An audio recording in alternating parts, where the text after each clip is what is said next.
Salut à tous, bienvenue sur ma chaîne dédiée à la langue française. Je suis Lélia et aujourd'hui on continue notre série sur les pronoms relatifs. Si tu n'as pas déjà vu l'épisode 1 sur le pronom relatif que, je t'invite à aller la voir avant celle-ci.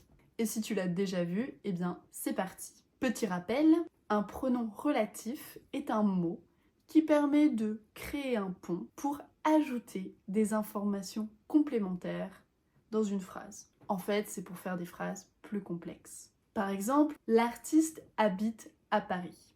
C'est notre proposition principale. À cette proposition, on souhaite ajouter des informations. On souhaite ajouter le fait que l'artiste a peint cette œuvre. On va donc utiliser un pronom relatif. L'artiste qui a peint cette œuvre habite à Paris.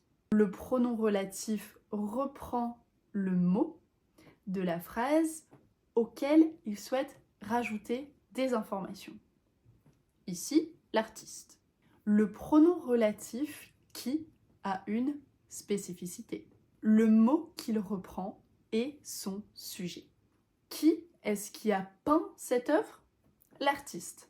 C'est bien le sujet du verbe. Qui peut faire référence à un mot singulier ou pluriel ? Peut faire référence à une personne seule ou à un groupe de personnes. La personne qui vend cet appartement vient d'une autre ville. Les gens qui vendent cet appartement viennent d'une autre ville. N'oublie pas que le sujet peut très bien être un animal ou un objet inanimé. Peu importe, ce qui compte, c'est que ce soit le sujet de la phrase. C'est le chat qui a tout mangé.